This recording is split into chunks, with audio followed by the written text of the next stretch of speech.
Another hidden paradise na naman mga tropa.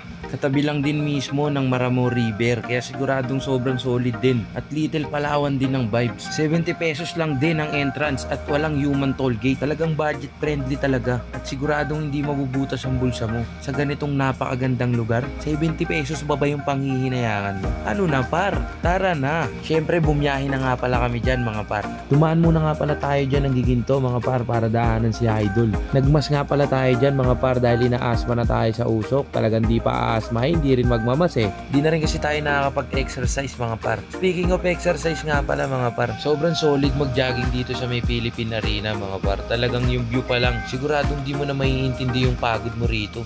Dinaanan na nga rin pala natin dito si Rodel mga par, dito lang sa bagong gawan tulay dito sa kanila. At dumiretso na nga tayo sa biyahe niya nang makarating tayo ng Norsagaray, Bulacan. Solid lahat ng mga daanan dito guys, asphalto na lahat halos. May nadaanan nga pala tayo din checkpoint dyan mga par. So pag may nakita kayong mga ganito mga par, maipag-cooperate din kayo lalo na sa ating mga kapulisan. Mas maganda rin kasi yung may mga ganito mga par, lalo na maraming pag-alagalang loko-loko ngayon. Big salute nga rin pala kay nanay dahil sa pagtulong niya sa ating mga kapulisan. Salamat sa iyo nay.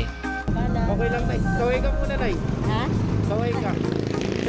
Bumili na nga rin pala tayo dyan ng ihawing tilapia. Sawan-sawa na kami sa adobo par baka magkapakpak na kami nito kakamanok. Pagdating nyo nga rin pala ng Matiktik Bridge dyan, dire-diretso lang kayo dyan mga par. Nga lang pala sa may Matiktik Bridge mga par, may liguan na rin dyan sa baba. Pwede na rin kayong maligo kung gusto nyo. Pagdating namin ng Sitio Coral mga par, muntikan ko na masagasaan dyan yung manok. Kaya pala ihaw na isda ang binili namin. May libre palang manok sa daan. Ilaban ko yan sa kawali. Sige, wag nyo itabi. Ito nga lang pala yung nag-iisang babayaran nyo dito mga par, yung barangay checkpoint lang to para sa kalinisan lang din naman to ng lugar. Walang human toll gate dito mga par, sobrang bisa ng lugar na to. Kaya wag nyo nang isipin na baka marami pa kayong bayaran sa daan.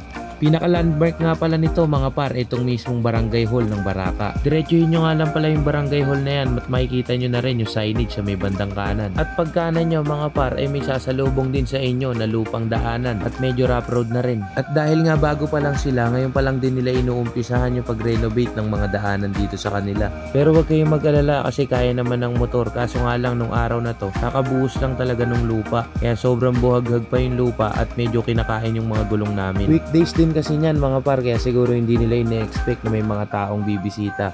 Kaya nagbuhos tuloy sila ng lupa. Pero pag-uwi naman namin yan mga par, nandun na yung mga equipment at pinapatag na rin yung lugar na yan. Pinapatag na nila yung mga lupang binuhos nila. Pagdating nga pala dyan sa parking area nila mga par, dyan yun naiiwan yung motor. Tapos meron dyan lakarin na halos 15 minutes o baka wala pa nga mga par. Maayos naman at hindi delikado yung daanan dito mga par. Kaya safe na safe kayong makakarating doon sa Justin Berber. Malalaman mo lang na malapit na kayo dahil nga maririnig mo na rin yung talamsik ng tubig. Bali dito pa nga lang sa mga dinadaanan namin, talagang sobrang solid na at makikita mo naman kung gaano kaganda yung lugar. At mga ilang hakbang lang sasalubungin ka na ng napakagandang view na to. Di ko nga rin pala in-expect to mga par dahil sa halagang 70 pesos, ganito kaagad yung bumungad sa amin. Ganito kagandang resort na may napakaaliwalas na ambience. At talagang pwede mong i-relax yung sarili mo. Talagang napakalinis din naman talaga nung lugar mga par dahil yung dalawang caretaker dito, wala yatang oras na hindi namin sila nakitang nagwawalis. Sobrang dami nga rin palang cottage dito mga par at lahat may maayos na upuan, lamesa at bubungan.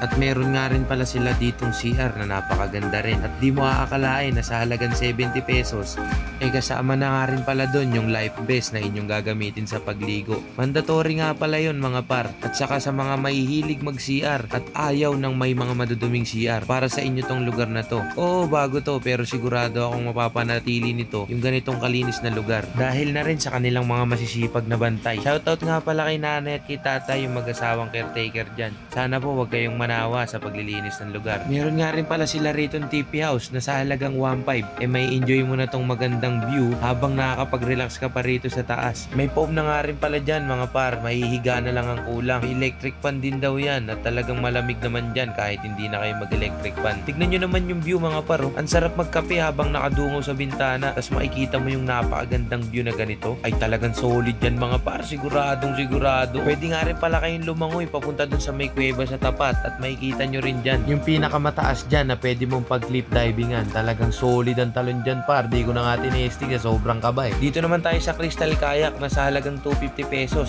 may enjoy mo na sa loob ng kalahating oras. Kung sa tingin mo naman na mabibitin ka, edi isang oras mo na 400 lang. Pero ako na nagsasabi sa iyo par, kukulangin yung kalahating oras mo sa sobrang dami ng pwede mong puntahang magaganda na view sa kanilang lugar. Kaya sulitin mo na, mag-isang oras ka na par. Gamit nga pala yung kayak par, pwede mo rin puntahan tong maliit na bato na to para makapag-cliff diving ka at nang ma-enjoy mo naman yung pag-stay mo rito. Kung gusto mo naman par at matibay yung dibdib mo, pwede mong talunin yung 35 feet nila, yung pinakamataas na cliff diving dito sa kanilang lugar. Nasa sayo na yun par kung hanggang saan kaya ng dibdib mo. O paano par, hanggang dito na lang. Sinayang ko na naman yung 5 minuto ng buhay mo. Pero tingin ko naman par, hindi naman sayang yan, lalo kung ganitong kagandang view naman yung napanood mo. Sigurado naman ako na na-enjoy nyo yung video. Pa-like and share naman par, and follow na rin para sa mas marami pang video. Salamat!